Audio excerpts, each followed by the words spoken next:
Quien les habla es el doctor Carlos Magno Morales Ruiz, médico ginecobstetra. Vamos a tratar sobre lo que es la parte ginecológica. El primer tópico que vamos a hablar es sobre la endometriosis, ¿ya?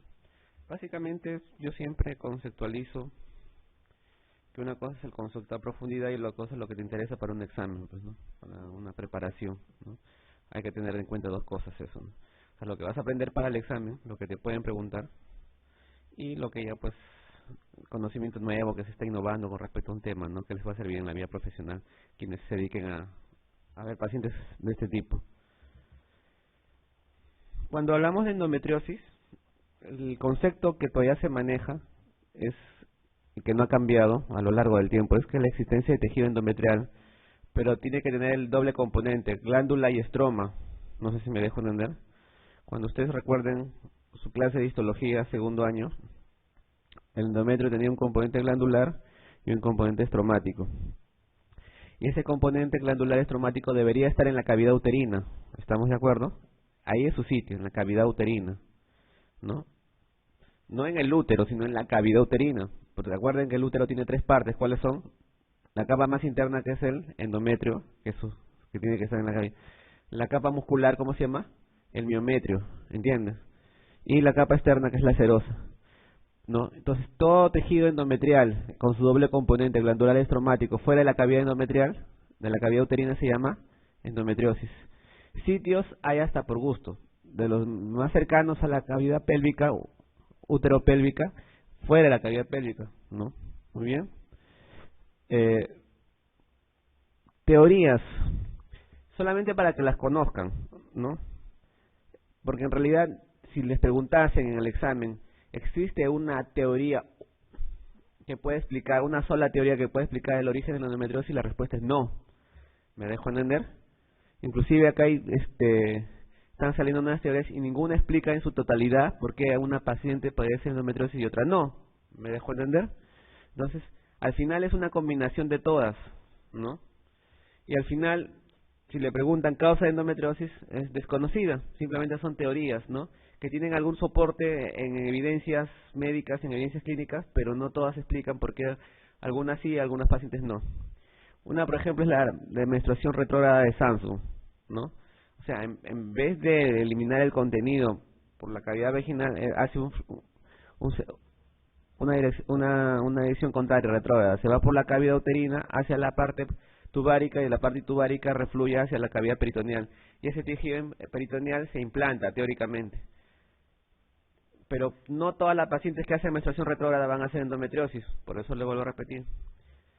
Esa es la teoría de menstruación retrógrada. La otra es de la metaplasia celómica. ¿Qué significa metaplasia? Eso sí deben saber. Metaplasia es transformación de un tejido o intercambio de un tejido por otro. ¿Estamos de acuerdo? Quiere decir que desde los celomas, desde los somites, dentro de la formación embrionaria, hay predisposición para que cierta parte del tejido peritoneal se transforme en tejido endometrial. Pero no te explica la totalidad de la inducción. O sea, hay un problema inmunológico. Simplemente no hay capacidad de respuesta por parte de las células peritoneales, células natural killer, me dejo entender, macrófagos, para fagocitar ese tejido extra, no sé si me dejo entender, y se produce la endometriosis. Y de la activación de residuos embrionarios, es otra teoría, que quiere decir que pacientes que ya vienen con células desde los conductos embrionarios, que se encargan de los órganos genitales femeninos, con predisposición genética a realizar endometriosis. ¿Me dejo entender? Ninguna explica en su totalidad por qué una paciente presenta endometriosis y por qué otra no. Pero lo que sí es cierto es que las células endometriósicas tienen la capacidad, uno, de adherirse e invadir tejidos vecinos. ¿Estamos de acuerdo? De adherirse e invadir tejidos vecinos. ¿Comprenden? Ese es un caso. Pero no es considerado, y acá, si es que le pregunto, no es considerado una lesión premaligna, por si acaso, ¿no? Y no tiene una relación con el cáncer, ¿no? Porque dice, yo tengo endometriosis, puede ser un cáncer pélvico, ya sea uterino, ya puede ser endometrial, ya sea ovárico, tubárico. No hay relación, ¿no? Cuando le hacen seguimiento a este tipo de pacientes a lo largo de su vida, muy pocas presentan una incidencia de ese tipo de neoplasias. ¿Me dejo entender? Muy bien. Miren este cuadrito. ¿Estamos de acuerdo? Miren este cuadrito. Estas figuras ovoides negras representan el tejido endometrial. ¿Estamos de acuerdo? Muy bien. 2. Se pierde la capacidad, dice, se pierde la capacidad macrofagógica a nivel peritoneal, dice. 1, 2. Se forman moléculas de adhesión. ¿Estamos de acuerdo? Se forma a través de estímulos hormonales factores angiogénicos que favorecen la invasión, ¿no? Entonces, todos esos elementos se confluyen, ¿no? Y generan estos famosos implantes a nivel peritoneal. Muy bien. Y estos implantes responden al ciclo hormonal. Entonces, por eso la paciente que padece endometriosis durante su ciclo menstrual va a presentar hemorragias, inflamaciones, dolor y fibrosis. ¿Estamos de acuerdo? Y esa fibrosis va a producir un fenómeno de remodelamiento a nivel de la cavidad pélvica. ¿Estamos de acuerdo? Y ese fenómeno de remodelamiento va a generar un fenómeno de adherencia, de distorsión de la cavidad pélvica. Muy bien. ¿Cómo clasifican o cuál es la graduación de la endometriosis? ¿Me dejo entender? ¿Cuál es la graduación de la endometriosis? Entonces, esta graduación se hizo en base a estudios de la laparoscopía. ¿Saben lo que es la laparoscopía, no? ¿Sí? Es una técnica exploratoria a través de una paciente en anestesia general, se le hace una incisión en el ombligo, se le produce un elemento que se llama neumoperitoneo, se le introduce una cánula que produce CO2 y que infla la cavidad abdominal, ¿estamos de acuerdo? Y separa los órganos intrapélvicos de la pared abdominal y se coloca una cámara, ¿estamos de acuerdo? Y con esa cámara se empieza a explorar toda la cavidad pélvica, de ahí vamos a ver las láminas. Muy bien. Entonces, clasificaron la endometriosis en 4 estadios. El estadio 1 o mínimo, estadio 2 o leve, el estadio 3 moderado, así se llama, y el estadio 4 grave. ¿Estamos de acuerdo? ¿Qué pasa en el estadio 1? Hay implantes o focos endometriósicos superficiales. ¿Estamos de acuerdo? Superficiales. ¿Pueden haber en los ovarios? Sí, pero de forma superficial, no en ambos, sino en uno, ¿no? ¿Estamos de acuerdo? En el estadio mínimo estoy hablando, ¿no? Y puede haber algunas adherencias delgadas, ¿estamos de acuerdo? Ese estadio muy único, ¿estamos de acuerdo? Como ven esta lámina, en la pared uterina, en la serosa, entonces, ¿no? A nivel ovárico y alguna que otra adherencia, pero laxa, ¿estamos de acuerdo? En cambio, en el estadio leve ya pueden haber un poco focos endometriósicos, ya no tan superficiales, sino un poco más profundos. Estamos hablando de 1 a 3 centímetros, pero sobre todo en zonas de fácil acceso, como la pared uterina, como se ve en esta lámina, en ambos ovarios, estamos de acuerdo, en el espacio recto o en el fondo de saco posterior, pero en el fondo de saco posterior no es profundo, sino superficial. Acá, en el fondo del saco posterior había sí, pero superficialmente, y acá había uno que otro nódulo de mayor envergadura.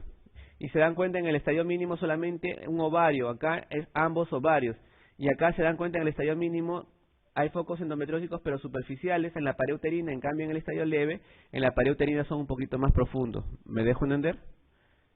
En el estadio moderado, estadio 3, focos más profundos, mayor de 3 centímetros en la pared uterina, ¿ya? Acá es de 1 a 3 y acá es menor de 1 a 3 por si acaso. Muy bien. Ya, muy bien. En el fondo de saco, sobre todo en el, ¿cómo se llama esto? Que sostiene el útero, que une el útero con el sacro.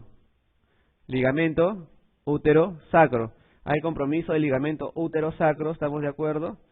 Hay compromiso del ovario izquierdo, pero mayor profundidad, mayor de 3 centímetros, ¿estamos de acuerdo? Hay adherencias más profundas entre la trompa y el ovario, ¿estamos de acuerdo? Entre la trompa y el ovario, muy bien. ¿Comprenden? Y en el estadio grave la cosa ya es mayor, porque hay en el ovario izquierdo hay nódulos endometriósicos profundos mayor de 4 centímetros, hay adherencias más profundas, tubováricas, recto, útero sacro, recto vaginal, ¿estamos de acuerdo? Hay obliteración del espacio recto vaginal, ¿estamos de acuerdo? Este es profundo. O sea, si tú encuentras hasta un nódulo endometriósico en el tabique recto vaginal, ya lo consideras de tipo grave. Este es el tabique recto vaginal. Acuérdense, hacen recordar es útero, fosa posterior, acá vendría a ser el cuello y después del cuello vendría a ser la vagina posterior. Y detrás de la vagina posterior está el recto, acuérdense. Muy bien. Entonces, si uno encuentra nódulos en esta parte, en el tabique recto vaginal, estamos hablando de algo ya profundo, un nivel de estadio grave. Pero este es un estadio laparoscópico. Entonces, ¿a qué llego? ¿A qué conclusión va a llegar? Que la endometriosis tiene que ser un diagnóstico de visualización in situ con confirmación histológica. Muy bien. ¿Cómo hago mi diagnóstico? La pregunta es, ¿cómo hago el diagnóstico? Primero, una historia clínica adecuada. Generalmente son pacientes con dolor pélvico crónico. Y generalmente son pacientes que tienen dismenorrea secundaria. ¿A qué me refiero con dismenorrea secundaria? ¿Alguien me lo puede explicar?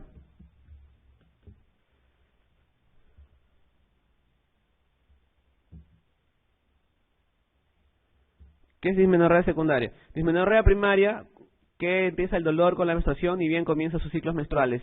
¿Y está asociado más a un fenómeno orgánico o funcional? Funcional. Son metabolitos derivados del ácido araquidónico que producen cuadros inflamatorios, cuadros de espasmos al momento de la menstruación. Muy bien.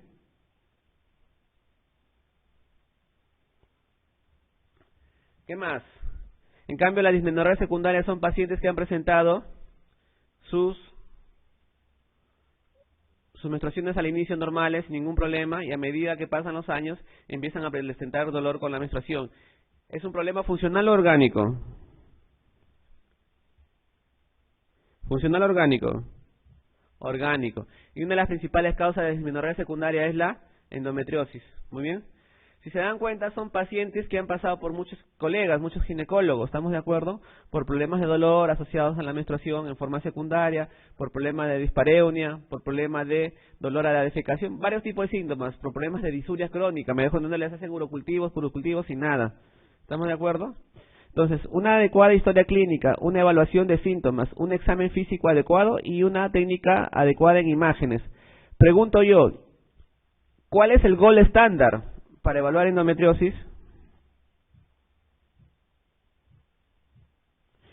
Acá está la respuesta. Es la combinación de la laparoscopía, o sea, es visualización directa del foco endometriósico, con verificación histológica de glándulas endometriales y estroma. Ese es considerado el gold estándar. ¿Estamos de acuerdo? Muy bien. ¿La ecografía puede ayudar en endometriosis? Sí, pero en casos específicos.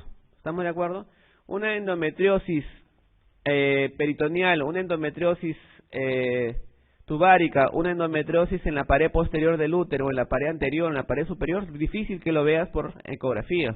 ¿Estamos de acuerdo?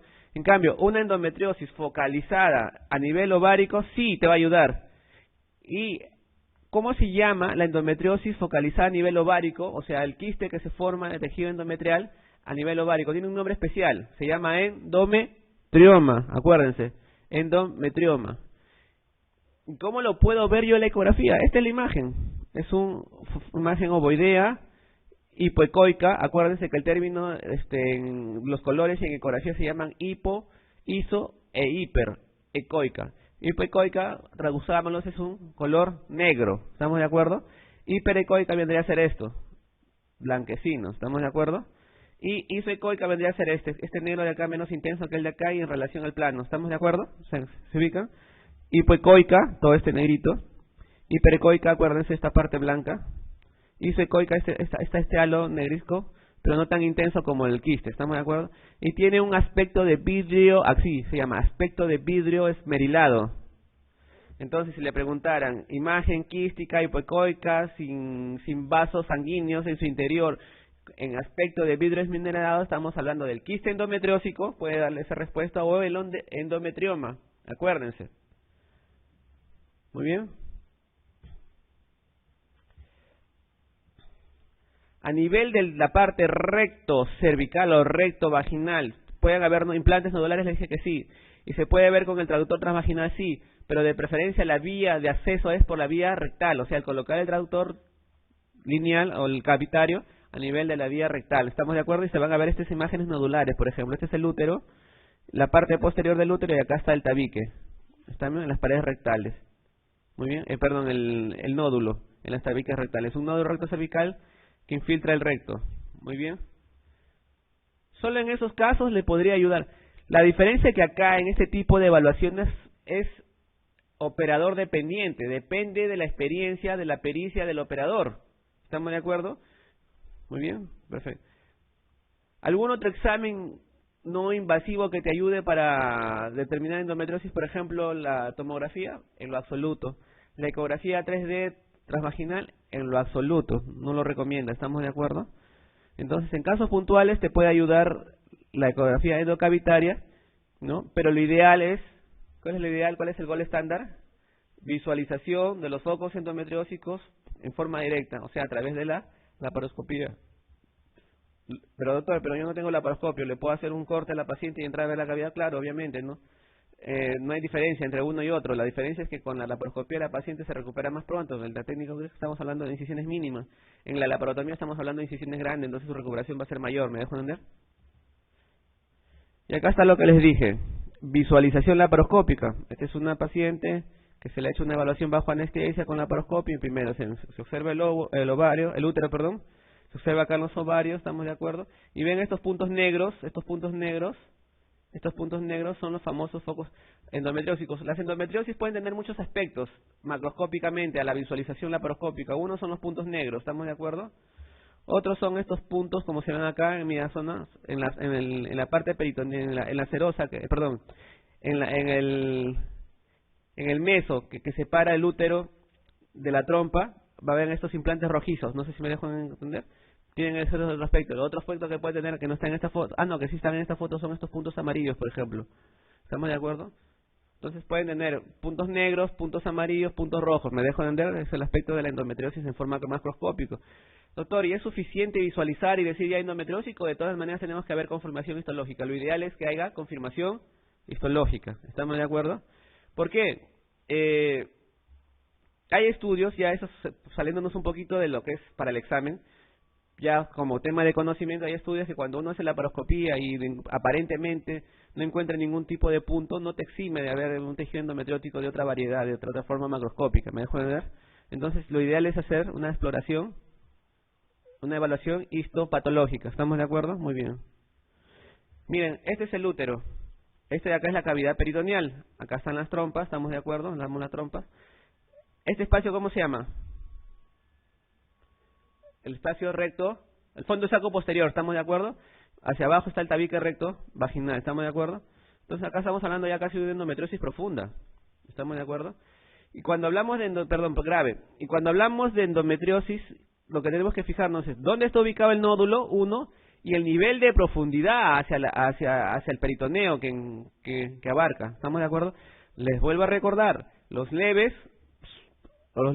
mínimos, simplemente son superficiales y son en estas paredes uterinas, a lo más en esta parte del ovario, pero superficial, no mayor de 1 centímetro de profundidad. Los moderados son más de 1 3 centímetros, ¿estamos de acuerdo? ¿Estamos de acuerdo? Entre 1 y 3 centímetros, ¿no? Y los graves son mayor de 3 centímetros de profundidad, ¿estamos de acuerdo? Imagínense que tengas un nódulo a nivel del tabique recto vaginal y que esta parte sea profundo. ¿Cuál es el riesgo al momento de hacer la excisión? Que pueda perforar, ¿qué órgano? El recto. ¿Estamos de acuerdo? Que pueda perforar el recto. Entonces, existen técnicas adecuadas y de enseñanza para lo que es el manejo de la endometriosis profunda, ¿no? ¿Estamos de acuerdo? Muy bien. Igual, endometriosis, miren, acá por ejemplo el ovario está tomado con quiste achocolatado, pero no tan profundo. Acá estamos viendo el útero, este es el útero, el cuerpo uterino, y acá están los focos endometriósicos, ¿estamos de acuerdo? Que se van hasta el tabique recto vaginal, ¿estamos de acuerdo? Entonces, la endometriosis es un proceso benigno, acuérdense, benigno, crónico, en ocasiones invasivo de evolución incierta. Ese es totalmente válido ese comentario. Afecta a un número elevado de mujeres en edad fértil. 10% de la población general, dicen, ¿no? En general padece endometriosis, pero generalmente de tipo superficial. En cambio profundo, 1 de cada 170 a 3080 pacientes, ¿no? En mujeres que acuden por infertilidad, ya vamos a ver de acá en la tercera clase lo que es el tema de infertilidad, un 30 a 50% presenta endometriosis, Cuadros clínicos o síntomas clásicos: dismenorrea de tipo secundario, dispareunia, disuria, rectorragia, hematuria, alteraciones menstruales, infertilidad o asintomática. No tiene nada. Simplemente va porque quiere salir gestando, la paciente va a la consulta, intenta salir gestando, no sale embarazada, y dentro del protocolo de estudio de infertilidad van a ver que está contemplada la laparoscopía después de hacer todos los exámenes pedidos para infertilidad y encuentran que tiene sus focos de endometriosis generalmente mínimos. Ahora, lo que sí es cierto, que no hay una correlación directa entre el nivel de endometriosis y la intensidad del dolor. Ese es algo tan cierto como que 2 más 2 es 4. ¿A qué me refiero? Si yo puedo tener una endometriosis escandalosa, profunda, con distorsión de la cavidad pélvica, y la paciente no presenta mucho dolor, no sé si me dejo entender, y puedo tener una paciente con endometriosis mínima y presenta un dolor intenso, no sé si me explico. ¿Se puede dar esa situación? Claro que sí. Entonces no hay una correlación directa entre el nivel de endometriosis y el nivel o la intensidad del dolor. Básicamente, yo quiero que se queden con dos cosas ustedes. Uno, endometriosis produce dolor, endometriosis produce infertilidad. ¿Estamos de acuerdo? Y vamos a ver qué ocasiona dolor y qué ocasiona infertilidad.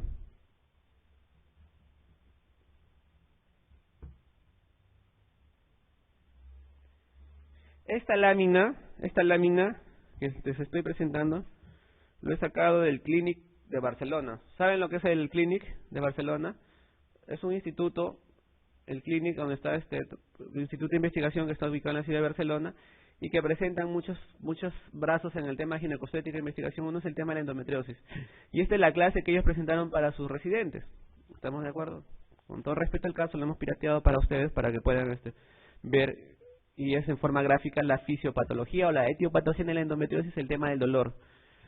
Primero, que si te preguntan, ¿cuál es la primera causa de dolor pélvico crónico? Endometriosis. ¿Estamos de acuerdo?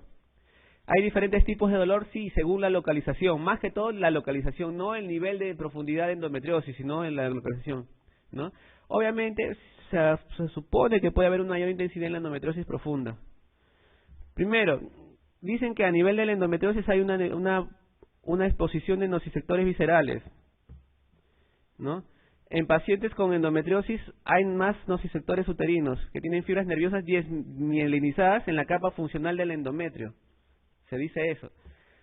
Basado en este comentario, hubo un estudio en el 2007 en la COG, ¿qué es la COG? Eso es, como digo, ya para reforzar conocimiento, ya no es tema de examen, pero igual les digo, en la COG, que propugnaban que como método diagnóstico de endometriosis era hacer una biopsia endometrial, que no es tan invasivo como la laparoscopía, me dejo entender, y se buscaba este tipo de fibras desmineralizadas de la capa funcional del endometrio.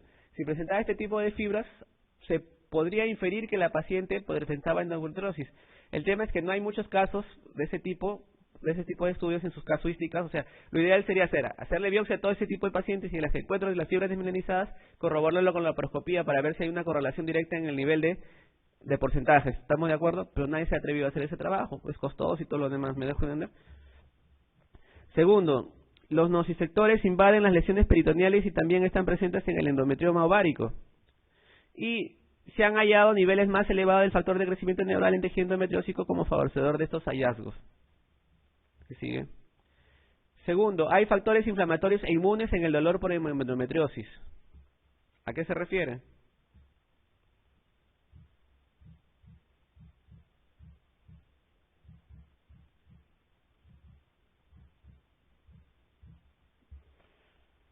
Hay un aumento de citoquinas proinflamatorias en sangre, líquido peritoneal, en el endometrio sano y en el tejido endometriósico, sobre todo interleuquina 8, interleuquina 6, factor de necrosis tumoral, etcétera. Hay un aumento de células inflamatorias como la mastocitos y los macrófagos, ¿no? Y esto contribuye a la persistencia del dolor neuropático. O sea, el tema de la endometriosis y el dolor no solamente es un tema inflamatorio o un tema nociceptivo, sino también hay una remodelación de la fibra neuronal y por lo tanto se produce un dolor neuropático. De ahí que el AINES tenga acción limitada muchas veces en algún tipo de pacientes. En algunos pacientes tú les das AINES, perfecto, le va muy bien, le calma el dolor, feliz de la vida, pero hay un grupo de pacientes que los AINES no le calma el dolor, no sé si me dejo entender. Y ahí está la explicación, porque el tema inflamatorio y el tema nociceptivo solamente es una parte del mecanismo del dolor, pero también se está considerando que hay un dolor de tipo neuropático, y ustedes sabrán que el dolor neuropático ya tiene otro tipo de tratamiento y es un poco refractario a los antiinflamatorios comunes. ¿Estamos de acuerdo? Tenemos que usar neuromoduladores. ¿Las hormonas juegan un rol un rol importante en el tema del dolor? Claro que sí. Los estrógenos no actúan directamente sobre los nociceptores, eso es cierto, ¿no? Entonces la pregunta es, ¿por qué cuando yo doy anticonceptivos, sobre todo progestágenos, mejora el dolor? Entonces se ha visto que los estrógenos aumentan la producción de prostaglandinas y la inflamación favorece el dolor. O sea, los estrógenos también son un mediador proinflamatorio, un mediador pro factores derivados del ácido araquidónico, factores derivados de las prostaglandinas. Los estrógenos aumentan los niveles de NGF, que sí aumentan los niveles de nociceptores. ¿Estamos de acuerdo? Este es factor de crecimiento neuronal, en inglés, ¿ya? Neuronal growth factor, ¿estamos de acuerdo? ¿No? Y también produce dolor por otros mecanismos. Y lo más importante, ahí está la explicación por la que algún tipo de pacientes son tipo más, que hay un rol del sistema nervioso central en el dolor, o sea, el cerebro en la paciente endometriósico también tiene, el cerebro, la mente tiene también su implicancia en el dolor. Estímulos nociceptivos persistentes del tejido endometriósico, hay un fenómeno de sensibilización central, hay una hiperexcitabilidad del sistema nervioso central, las neuronas del cuerpo dorsal medular que inervan las vísceras, sobre todo los intestinos, sobre todo la vejiga, sobre todo el útero, y tienen un incremento de respuesta. Por lo tanto, esto también te lleva al dolor tipo neuropático. Muy bien. Entonces, de ahí, ¿cómo se llama? De ahí, ¿cómo se llama? Que los AINES, le vuelvo a repetir, tienen un valor limitado. ¿Por qué favorecen los antiandrógenos, los progestágenos, los anticonceptivos orales? Porque inhiben la actividad estrogénica en el tejido peritoneal y por lo tanto bloquean la respuesta inflamatoria. Perfecto. Hasta ahí nos quedamos. ¿Me dejo entender? El tema es cómo manejo el dolor neuropático en eso, y eso todavía es lo que está en estudio. No sé si me dejo entender en el tema de la endometriosis. Por ahí que le dan gabapentina, no sé si he visto algún estudio, no he encontrado ningún estudio donde dicen gabapentina o pregabalina o algún antidepresivo que se usa en el tema del dolor neuropático, no lo he visto, pero quizás vaya a esos estudios y puede haber que haya respuesta favorable, como que también simplemente no ayude y tengan que recurrir a otro tipo de manejo del dolor neuropático. Muy bien. Y el otro tema importante de la endometriosis, aparte del dolor, ¿qué es? ¿Qué les dije? La infertilidad. Perfecto. ¿Por qué la endometriosis produce infertilidad? Primero, porque tiene efectos negativos sobre la función tubárica, alteración de la fertilización, sobre la función ovárica, pobre calidad ovocitaria y alteración sobre la receptividad uterina, o sea, tiene una alteración en la implantación, o sea, son varios mecanismos. No es solamente la distorsión pélvica, no es solamente que te oblitera las trompas, no sé si me dejo entender. Me dejo entender que te oblitera las trompas es lo que te habrá producido la infertilidad. Muy bien. Hay otra cosa, crea un ambiente hostil para el espermatozoide, se han visto en endometriosis, el líquido inflamatorio que se da en la cavidad endometrial por parte del fenómeno inflamatorio es hostil para el espermatozoide, lo mata, no sé si me dejo entender. Hay un líquido inflamatorio en el fondo del saco posterior, entonces ese ovocito no tiene capacidad, una buena capacidad, ¿estamos de acuerdo? Una calidad ovocitaria adecuada también. O sea, hay varios factores que influyen en la infertilidad, no solamente el tema anatómico, sino el tema humoral, el tema hormonal, ¿estamos de acuerdo? El tema de los mediadores inflamatorios, ¿estamos de acuerdo? De ahí que cuando vemos el tratamiento para dolor es un manejo y el tratamiento para infertilidad es otro manejo. Vamos a ver cuáles son. Hay numerosos mecanismos implicados, hay alteración del ambiente hormonal en el folículo y el peritoneo, hay una foliculogénesis anormal, hay un incremento del estrés oxidativo, hay una alteración de la función inmune y una baja receptividad endometrial. Todo eso lleva a infertilidad por endometriosis. Y por